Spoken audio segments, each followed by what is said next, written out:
All right. I hope everyone enjoyed their lunch and got a chance to talk with everyone, get to know them around your table. Really excited to introduce this next panel, After Elections, What's Next? So as everyone knows, 2017 has been a year of enormous change for Washington politics. Important changeover in Congress, along with the election of President Trump, has created a major shakeup in U.S. foreign policy, which of course impacts the fight against malaria, the United Nations, and a number of other important issues. Our next panel is going to help us dissect all of the different changes we've witnessed and discuss what it means for our future. Starting with Peter Yo. Raise your hand. Yeah, Peter is the Vice President for Public Policy and Advocacy at the United Nations Foundation and President of the Better World Campaign, where he leads strategic engagement with Congress and the administration to promote a strong relationship between the U.S. and the United Nations. Peter has more than 20 years of experience in senior roles on Capitol Hill and in the State Department, including helping to lead the successful negotiations for the landmark HIV/AIDS, Tuberculosis, and Malaria Act that we now know as PEPFAR. Martin Bayr, Martin, let's go. That works. Is a partner with the KyleHouse Group here in DC, where he specializes in working with clients to develop creative strategies to advance legislative and executive branch advocacy goals by identifying key influence points, leveraging networks, building coalitions, and bringing fresh ideas to help reinvigorate advocacy campaigns. Prior to that, Martin served as a foreign policy advisor in the Senate, as well as Director of Public Policy for Friends of the Global Fight Against AIDS, TB, and Malaria. Excuse me. Kristin Wells, the last one, is the Senior Director of Government Relations for CARE USA, one of our dear partners. Prior to that, she was Senior Advisor at the Office to Combat and Monitor Trafficking in Persons at the State Department, and she was a partner at Patton Boggs, one of the big firms here. Prior to that, she worked on the Hill as Deputy Counsel for the Foreign Affairs Committee, alongside Peter, as well as a counsel on House Judiciary Committee. So welcome all of them to the stage and look forward to the conversation. Great. Thank you, Margaret. And thank you all for being here and for caring as much as we all do about malaria and the global fight against malaria. It's a real pleasure for me to do this panel today because I'm with two close friends. Kristin Martin and I have worked together for many years on a variety of global health and foreign aid and political issues. So from our perspective, we have sort of a tradition of working together in a bipartisan way to get stuff done. And as we think about this electoral climate, people around the country, one way or the other, I think felt very divided by the end of the election season. So one of the things that we do in Washington as a nonprofit and as advocates is try to bring people together, to try to achieve important results that Democrats and Republicans can agree upon, and particularly as it relates to malaria. So Kristin and Martin, why is it so important when we look at the current political situation that Democrats and Republicans work together?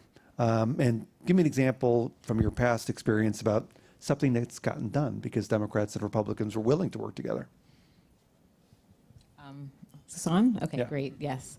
I'll just start briefly. Well, first, thanks for inviting me, and it's always a pleasure to have a chance to work with the UN Foundation on the really critical foreign affairs and especially global health issues that you work on, including malaria. And I'll just say thanks to everyone for coming. Really, Nothing But Nets is a fantastic program, and since in my last couple of years at CARE, I've had the chance to travel to regions in West Africa and see these nets in use and see them being distributed, and it's really saving lives and is so important and so heartwarming to see newborn babies sleeping under nets and knowing that they've got that protection from the start. So what you do is really important here.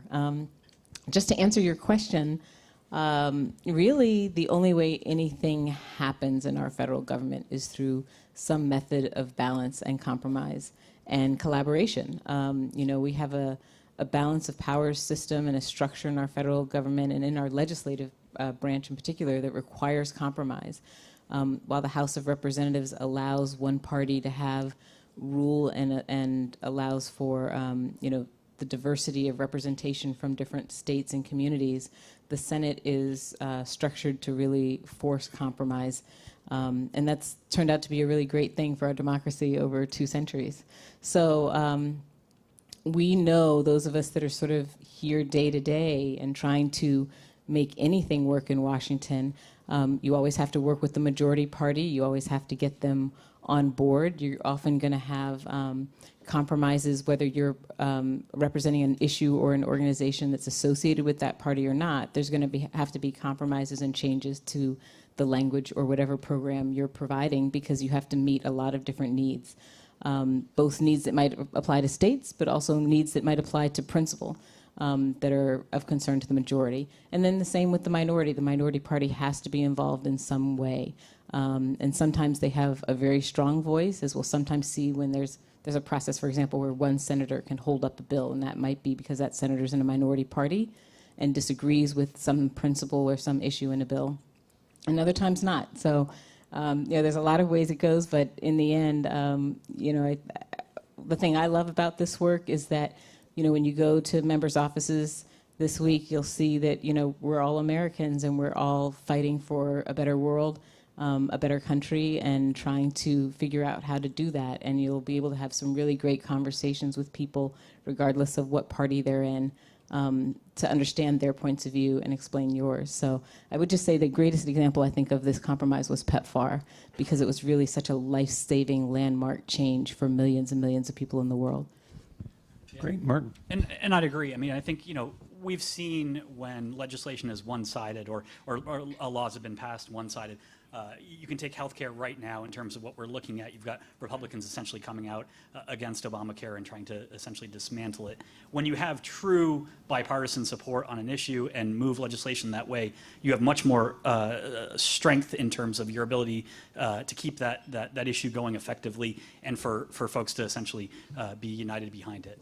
Under the Republicans during my time post 9/11, we did a lot on Homeland Security, and there was a lot of bad things that we passed that we're trying to unravel now in these days. And so it's not literally just one side or the other, but when you come together and you work together effectively, you're much more high likelihood of success long term. But I think it's also important to remember that these types of compromises that are the hallmark of, frankly, anything that gets done in Washington are highly controversial, because we as actors in this process, and members of Congress as actors in this process, when they actually work out compromises and they find a middle ground, they're subject to heavy criticism from both sides, because we're such a divided country in many respects these days that the voters sadly don't place a high premium on actually working compromises out and finding a middle ground. And so that's a challenge for policymakers. So one of the messages that we always try to convey to policymakers is, listen, your constituents want you to try to find a way to get to yes on this. And don't assume that your constituents are all, one way or the other. So, one of the things that there's a lot of talk in Washington about this particular administration and whether it's different from the past. I mean, we both have lived as a Republican and as Democrats, we've both lived with administrations that were not our party's administrations. Martin, let's start with you. From your perspective, is the Trump administration fundamentally different from past Republican administrations, or is it a gray area? What are your thoughts? Yeah, no, I think they are very much different. I mean, this administration came from a different background. They weren't career politicians or came from like a governorship or that sort of thing. President Trump obviously has a very strong business background in terms of his approach to things. And so I think you're seeing some of that play out in terms of staffing of his administration. You're running into issues of they're looking at things from a business perspective, which in a lot of cases works really well in business, maybe not necessarily so well when it comes to the political sphere. So they're working through the process of taking a look at funding and positions and how we best approach things. I think we've seen some glimmers of hope in global health to some degree, where also you've seen some major cuts or some proposed cuts in terms of the broader development agenda. So I think that there's going to be some challenges. I also think, can you raise your hand if you've ever, looked at an issue and was really closed off to it, and then later on down the line you realized, okay, I was completely wrong in that position. Yeah, I mean, all of us, right? I mean, at some point you are in that position. I think a lot of Republicans, both on the Hill and hopefully within this administration, will eventually come around to things. They may think that foreign aid is terrible and we're just giving away money, but then come to the issue later. I've seen a lot of senators and congressmen, particularly on the Republican side, that have gone out on a trip. They've gone to Africa. They've seen the work firsthand and completely flipped. I mean, 180 degrees. Actually, the UK secretary, Priti Patel, was that way. She basically campaigned. We like to say right now, these days, it's like Rick Perry, who wanted to abolish the energy department and is now running it, right? So anyway, yeah. Well, Kristin, Martin mentions this issue of personnel. Why you served in the administration, the last administration? Why is the personnel so important to the policy outcomes when we think about this administration? We're obviously a little bit behind in terms of appointments to senior positions throughout the executive branch. Why does it matter? Well, I think one of the challenges of this current environment and the current administration is facing is that because of that business background that Martin mentioned, there's a concept that government works like a corporation. A lot of our government agencies are similar sizes to corporations, but they really are structured very differently. They are hierarchical oftentimes, and this is where personnel really matters. But at the top of that hierarchy is always someone who's in charge of not only interpreting the policy, but implementing the policy through that agency. And that's a little different from having a profit margin or a bottom line that's data numerically based as your core focus, or for growth of the company as your core focus. It is often the case in business. And so generally, when you hear in the news about the lack of political appointees, and that is, something that some of the news media and channels and articles are highlighting as a criticism, the real concern there is that policy can't move, and in fact programs can't move, because there's not someone in a position to approve it and to give guidance. Now, a lot of these positions do have acting personnel who are career bureaucrats who know these programs really well, but oftentimes if there is no political person at the top, or there's only one, like you only have a secretary of that agency and maybe one advisor to that secretary, but you don't have a slew of high-level officials throughout the agency to run the thousands and thousands of programs that each agency does, you can't get the decisions made because no one person at the top can give the guidance necessary to operate programs throughout. And so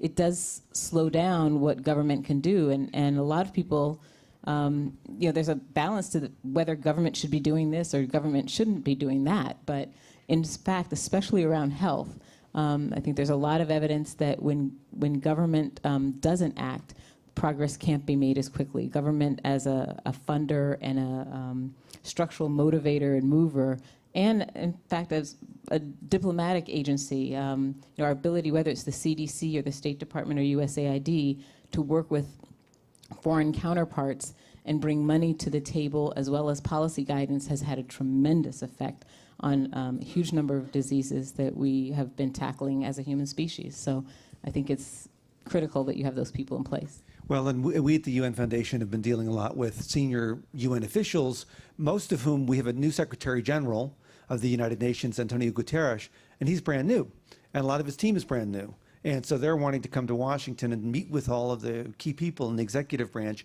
to develop the types of long-term relationships that will be essential to America's relationship with the UN. And frankly, we're largely saying, listen, don't come yet, because there aren't many people to meet with in the administration that you're going to be able to have these types of substantive and political, with a lower P, not a big P, type of discussions, because they're not in place yet. Now, everybody's going to be on the Hill on Tuesday for Lobby Day. And so, give us a sense about what people are dealing with up there. We're obviously up there asking for full funding for malaria, as well as for American leadership on malaria in the United Nations, because the UN does play a vital role in terms of finding solutions to malaria, particularly in refugee settings with UNHCR and the World Health Organization, of course. But Kristin, maybe I could ask you a little bit about what's going on with the continuing resolution. You know, it's sort of the general politics about the continuing resolution. And then Martin, you mentioned this before, but a little bit more about the latest call for healthcare reform, round 2. And so, anyways. The short version is to explain, a continuing resolution is passed when the parties in the chambers can't agree on legislation that sets forth the federal budget for the coming year. This is usually done 6 months to a year before the fiscal, or even sometimes just a few months before the fiscal year starts. The fiscal year starts on October 1st each year. When that agreement can't be made, and that basically means the budgets that run every federal agency and every federal program can't be agreed upon, then Congress will often pass a continuing resolution which maintains the funding from the prior year, allows those government agencies to continue to work at the same level that they've been working at, and the money will still continue to flow to help them do whatever the programs might be, whether it's security-related, defense, homeland security, environment, everything. And so that'll go until a date certain. So the continuing resolution might be a 3-month, a 2-week, a 6-month, et cetera. Right now, we're under a continuing resolution from last year that expires this Friday. And so that's what's going to be on people's mind. Now, if Congress cannot pass a budget by Friday, they have to pass a continuing resolution. If they can't also agree to a continuing resolution, the government shuts down because there's no funding to go forward after Friday.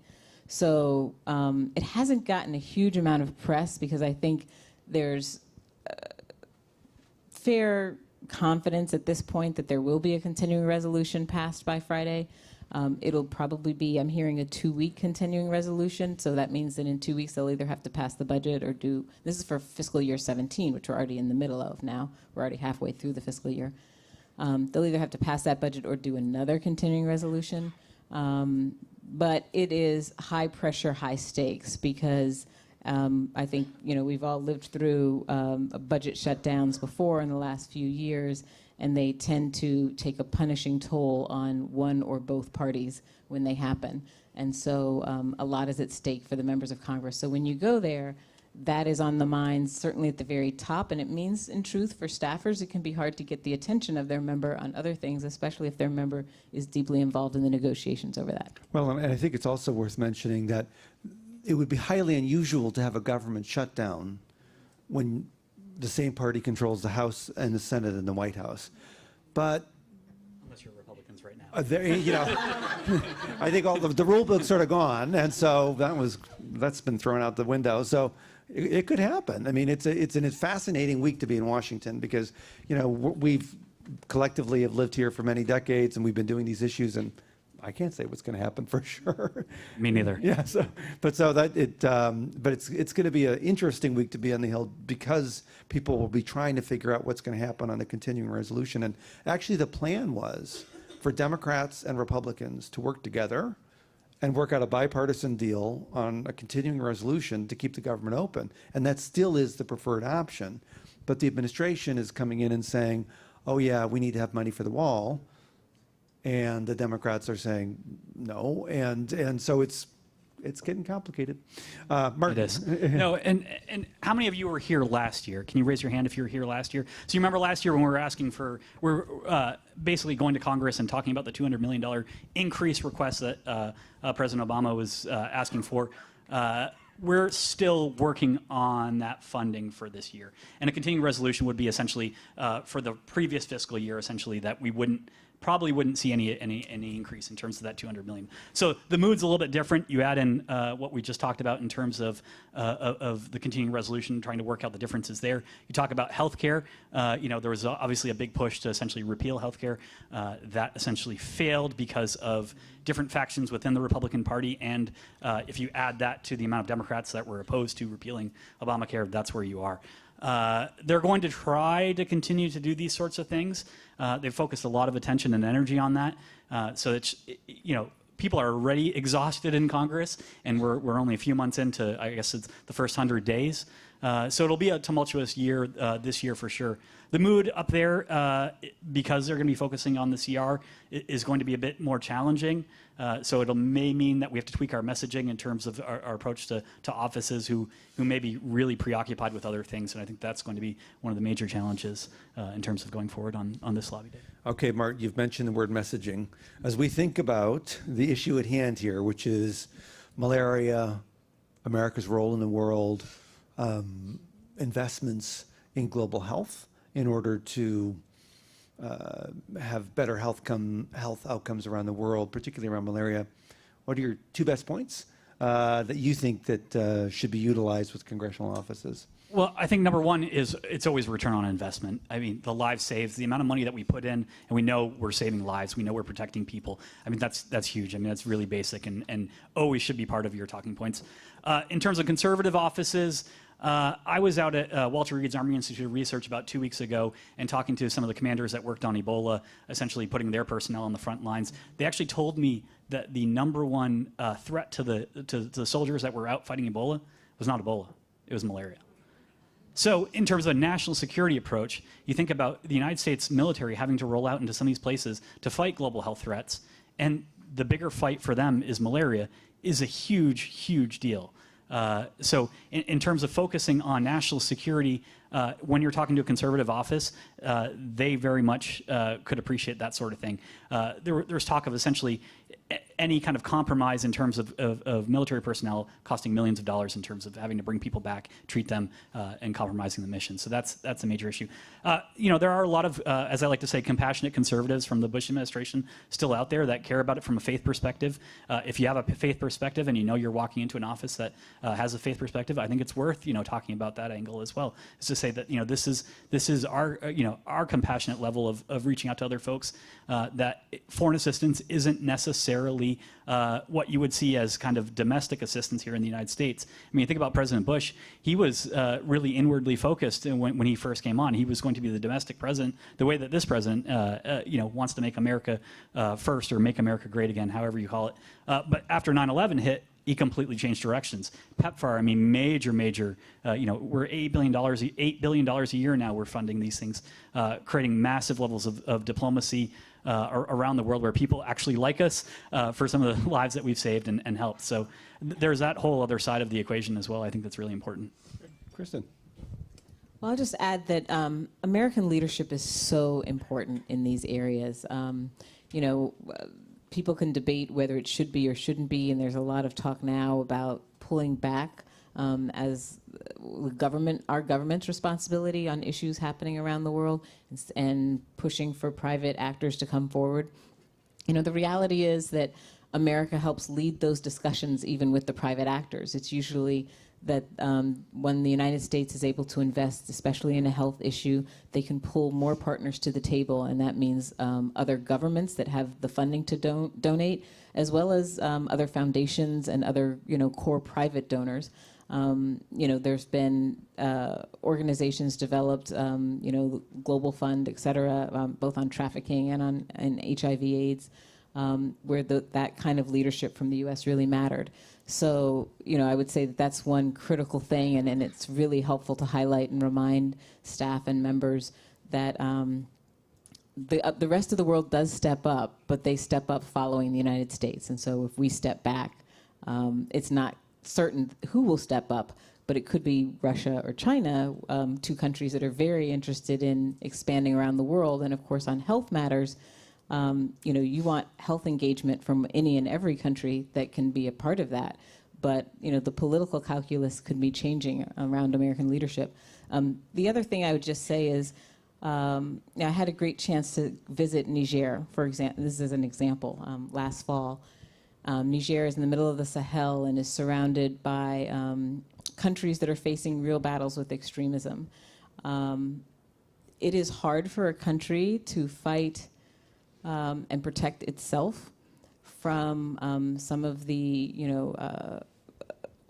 terrorist organizations that are expanding through a number of fragile states if half of their population is sick or malnourished or unemployed or uneducated. These things matter, and so our investment in them is sometimes sounds like a bit of a tangent, but it really does matter for the United States. If we are concerned about al-Shabaab in Somalia and Boko Haram in Nigeria, and the ability of those organizations to potentially combine with ISIS or al-Qaeda, part of the ability for those things to happen has to do with the fragility of the communities. And so fighting against malaria and other diseases, fighting for nutrition and health care around the world really matters, because the people in those countries can better protect themselves if they are healthy. Great. Well, in that last point, Kristin, I couldn't agree with more, which is the link between fragility in communities and the lure of violent extremism is quite tight. And I was in DR Congo last year on the eastern part of the country, and a lot of the militia groups that are still fighting in eastern Congo are remnants of the Rwandan genocide. And so they're going from village to village, and they're kidnapping young men, they're putting them as part of the militia, and they're creating a situation where the stability there is quite challenging, and UN peacekeepers have to still be there because of the fragile communities. And when you walk around the UN sites and you see the malaria bed nets, it does give one hope that, in fact, there are solutions out there to try to ensure that communities are more stable and that the lure of extremism is less. So why don't we take some questions about the general situation in Washington, or anything that, yes, right there. Yeah. One of my questions that I have, my name is Sharita Madison. I'm a community arts-based scholar and researcher that takes up refugee advocacy work. And I'm curious about, given everything that you said, I'm curious, what are creative new approaches that you think we can add to our toolkits in addition to what would have been more traditional, let it be a couple years ago or several years before that, during, let it be Obama's administration and then George W.'s administration when he was taking this up. Given everything and the facts on the ground happening now, what's the wild cards that we need to start throwing out? What's the new kind of bold ideas that you want to put out there, think that we could be trying to work within the environment? Well, one element remains the same, which is if you look at policymakers, particularly on the Hill, they want the attention to focus on them. And to the extent that we can come up with events or social media or other types of ways that highlight the leadership being taken by individual members of Congress in support of global health, foreign assistance, malaria, it just helps enormously, because we all worked on the Hill, and number one goal for the member of Congress is to make sure that they look good. So anything that we can do for those members of Congress that are willing to step out in support of a strong American role in the world, make them look good to their constituents, it's going to help us. But anyway. I've got a big, bold, creative idea in terms of our approach to this, and that is to do the exact opposite of some things that we've seen out recently, which is essentially shouting at members of Congress at town halls and things like that. You can see, like lately, a lot of Republicans have essentially shut down their town halls. They're not having them. They're not doing them. You've essentially created a situation where there's no dialogue anymore. Taking the opposite approach of basically going in and having thoughtful conversations like you are going to on Tuesday, that's, hugely critical. There may be new folks in town. 10% of the folks in the House of Representatives last year quit, or during the last election. They actually just didn't want to come back because of the environment, and I think that's really telling in terms of where we are as a country. So returning back to kind of civil discourse in terms of approaching these issues, I think is much more effective than maybe some of the more bold, out there approaches. Now, anytime you're in a new problem and you have something that you need to address, that's the immediate place to go, is to say, okay, how am I going to address this? I need to do a whole new game plan. And I think there are some tweaks around the edges that we need to do, but for the most part, I would go with the traditional game plan, candidly. Kristin? I don't have much to add. I agree. I think the way in which people advocate on issues and communicate messages does work in Washington. It's a bit challenging, and sometimes the message has to be really shifted to match the core concerns of the person you're talking to. So, as you said, you might be speaking with a member of Congress or their staff who's very focused on faith issues, and then you put what you're talking to them about in the lens of that. If they're very concerned about security, but that's not really new politics. It's just how we do it now is having to shift a bit, and that's one of the changes that you see between the Obama administration and the Trump administration. But that would be the case anytime the parties change, especially. You have to change how you message. Both Paul Ryan and Bernie Sanders are both members of the Malaria caucuses in the House and the Senate. You have two different messages when you're going to talk to those folks, right? Yeah. Yes, back there. Martin, you have to write the talking points for those two meetings. Bernie Sanders for sure. Okay. So I know that considering today's political climate, a lot of younger people have become more interested in being more politically active, but a lot of people are somewhat frustrated, especially if they're not 18 and aren't eligible to vote. So as experienced policymakers and advocates yourselves, what do you think is the most effective method for young people to be effective advocates, especially in areas of public health? Great question. I always find that bringing younger people to the Hill helps us even more, because members of Congress meet with people like us all the time, and they don't necessarily have the opportunity to meet with trained and educated high school and college kids that can go deep on a particular issue.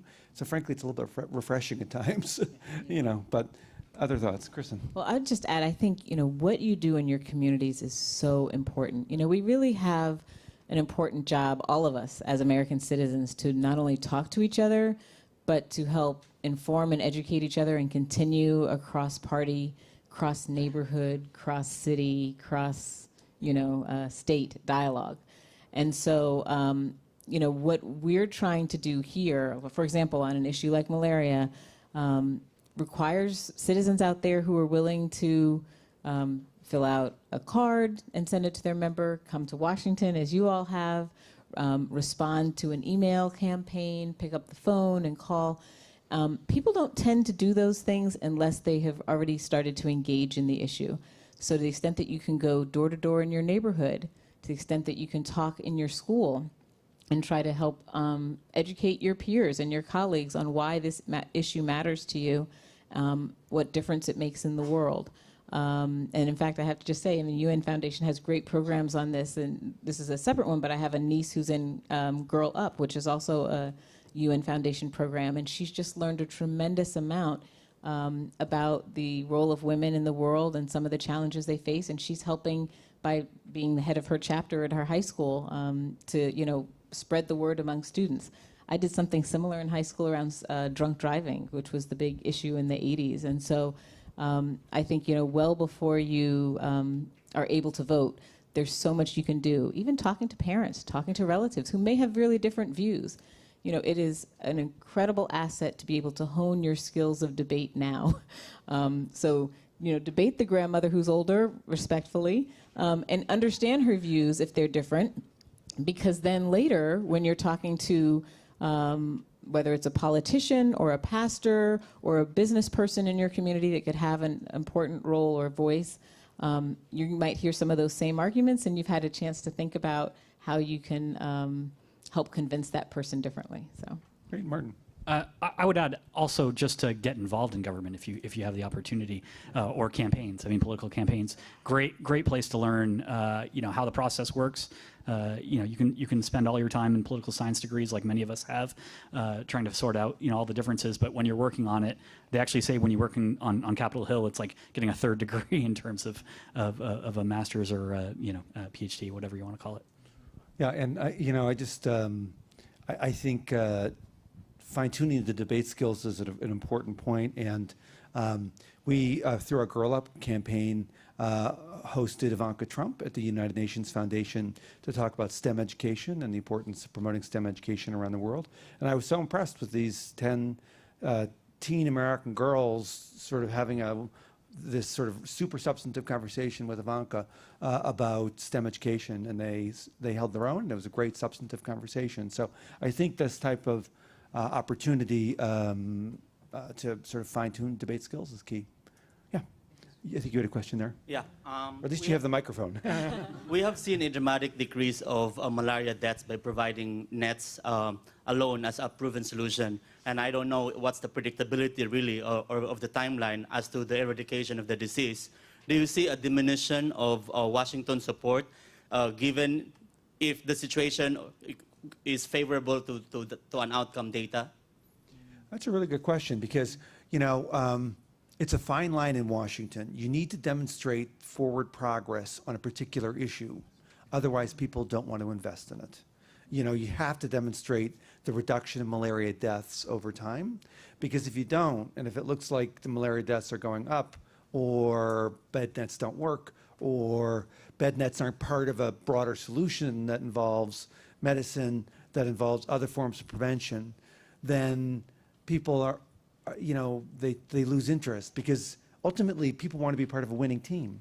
And if people feel like there's not progress, then it's like, okay, well, then I can invest somewhere else. So, so I think generally, more that we can use those facts to demonstrate the reduction of malaria deaths over time is key. But others? No, absolutely. I think that's right. You want a goalpost that's close enough for them to achieve a win, right, but not so far away that it's not doable. I think it was like the 70s or 80s. We actually gotten really far in malaria, and then there was some backsliding. There were cuts in funding in terms of our direction, and it essentially came roaring back. Malaria is a really challenging disease to beat, but I think we're getting very close in terms of the near term. Although with malaria, we're not as close as we are with polio, where we're down to just two countries where polio remains endemic. And so when we tell that story on the Hill, people are like, it's just down to 2 countries? Yeah, it's just down to 2 countries. But it's very expensive. but in any event, but we're getting there with malaria. And there's new global plans for malaria eradication that are getting sort of that global buy-in that will really have great potential. So, yes, you had a question. Thank you for highlighting how to communicate with people having different views on Congress. Could you extend that a little bit by specifically providing some advice on how to make an ask to the people you're speaking to? Sure, I can take that one on. I have to say, I always, this is sort of an ongoing thing, even in organizations like ours that do this work all the time. There's a lot of different ways to do it, but I'll tell you what I learned from the first chairman I worked for, John Conyers, when I was on Judiciary Committee. He, of course, he's one of the, I think, the longest serving member of Congress now, having started in the 60s. And he's gotten to a point that he's sort of an expert on everything. But he would always say, just give me 3 points. That's all I want. And so I continue to work with my staff on getting asks that start off as paragraphs. And I say, no, we want 3 points, like in 3 sentences, very succinct of what you're asking for. I think that really helps staff and members, and that's my advice, because if you give them a nugget of what you want in 1 sentence that they can basically write down, the chances of that getting transmitted from a junior staff to a senior staff to a member, or of the member remembering it and being able to really latch on to what was their core message. Oh, they asked for this amount of money or support to this bill, and they asked for, just so making it very succinct and making it sometimes the first thing. I will often preview, sort of old English teacher talk. You preview what you're going to talk about, and then you remind them at the end. So I will often say, we're here to ask you for this and this. Then I give the explanation and the background for why, and then I say at the end, so therefore, we would really like you to support this and this. I think it helps. Martin? And just to make them feel good about what they're doing, right? I mean, in this environment of all the things, they've got constituents yelling at them. They've got, people deeply divided on issues. You can say this is one area where there's really bipartisan support, and you're making an impact. You're saving lives. I mean, I watched a major celebrity who plays for a rock band out of Scotland. Bono essentially pitched to Republican members, Ireland, right? Okay, good point. Pitched to a number of Republican senators, and he literally called them heroes. He said, "You have the opportunity to be a hero here," and you could tell people just change their demeanor, their approach to the issue. So making somebody feel good about engaging is really important.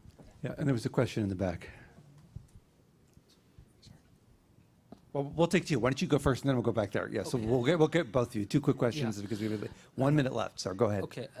From personal experience I had with one of U.S. senators, I had some success reaching them by calling by the phone, better than sending the traditional printed mail or sending email.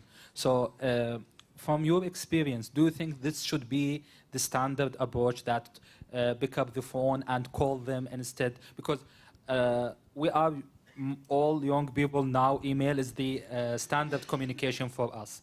Nobody's calling by the phone. Okay, so let's take that. That's one question. Hold on the answer on that one, and then back there.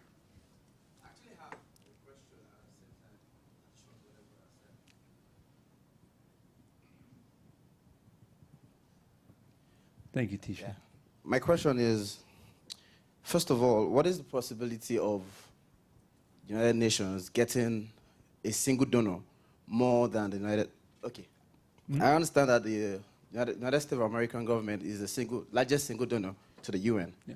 Is there any possibility in the nearest future of having a private person or a business person to be a single donor? Now, the reason why I said so is because considering the implication of reducing a 31% budget, as it is now, it is a little bit catastrophic. And then when you reduce that more, it's more like counterfeiting what has been done in the past 10 years. In the past 10 years, together, we've been able to reduce 60% death from malaria causes. That doesn't mean we still don't have death every 2 minutes. Ab initio, it used to be in seconds, but now we reduce it to every 2 minutes. And I'll use a personal example. Like I said, I probably had malaria maybe 40 times in my life. But that's because I came from an average population where my income is higher and I can afford to treat myself. I can afford to have better health education. But where I come from, 60% of older people are in poverty. They can't afford it. And they depend more or less on the funds and the grants that we're getting. So at the end of the day, if we cut it 31%, then we'll probably increase more of the poverty rates, which would then lead to more criminals, and et cetera. Thank you. Great, thank you. On both of on these points, on the issue of phone calls versus email, there may not be I used to think that the lowest barrier was emails, then followed by phone calls were higher. But then I was up meeting with the legislative director the other day, and he said, please don't call. He said, because we're having a hard time entering there's so many phone calls happening right now. We're having a hard time getting that data into the system, but we are adequately tracking what's happening in terms of the emails. So please email us. Now, emails and phone calls are vital, but obviously the most important thing we can do is in district meetings and then, of course, DC lobby days, because those are as we think about really what moves the needle, it's those in-district meetings, the types of social media and other types of creative outreach that we're doing to our policymakers, and DC days, which is the top of the ladder in terms of impact. But so I don't want to say don't phone call. It depends on which offices, but it's a little bit of both. On the subject of getting one big private sector donor or another government coming in to fund the UN's work on this, fortunately, we have Bill Gates. I mean, Bill Gates has made multi-year, and Warren Buffett have made multi-year, multi-billion-dollar commitments on global health and malaria in particular. And in part, nothing but nets is here because of Bill Gates and his support that he's provided to the campaign through the years. So I think, but there is no substitute for government money as it relates to the type of large flows of funds that will be necessary to really move the needle over the long term in terms of reducing malaria death rates. So I think that, the package has got to be moving forward. Individual contributions from American citizens, governments, and wealthy people making their own new commitments on malaria and global health. It's got to be all three. It just can't be one element or another. So. I don't have anything to add on that point, but I just want to respond to the question about calls as well. lately, in particular because of the high number of really huge domestic issues that have been on the table, and really the dramatically increased involvement of American citizens in this whole political process, which is just fantastic.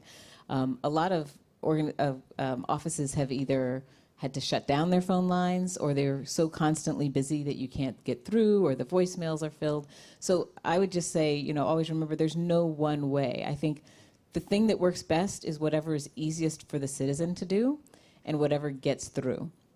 And oftentimes, if you're working with an organization or a program like Nothing But Nets, the advocates here in Washington have already done some analysis of what's the best way to get to whichever key offices they're looking at a given time. And so sometimes, when this will happen to us too, we'll say, we're going to launch an email campaign, and then a week before, we'll have to change it to a phone call campaign because something happened either related to the issue or the offices or whatever that tells us from our information on the Hill that we need to switch, and so we'll do that. So I would always say, if you're with an organization that's doing a campaign, do what they say, but if it doesn't work, try anything else to get the message through, and be ready to, you know, whatever platform. Yeah.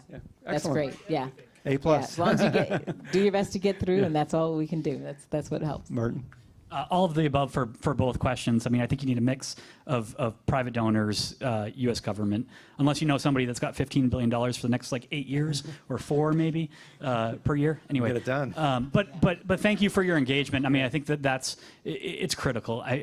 We work on this kind of day in and day out here in Washington, but having you folks come in both here and in district is hugely helpful. It really is. And I'm just incredibly appreciative that you're all here. I have the opportunity to see sort of the malaria team in action in Africa a couple times a year.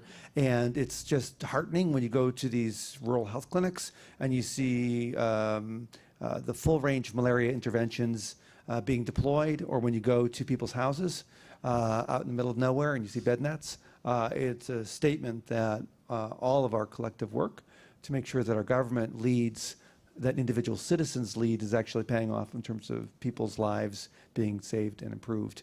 But there's a lot more work to be done. So thank you for coming to Washington. Thank you, Kristin. Thank you, Martin, for joining us today. And thank you all. Thank you, Peter.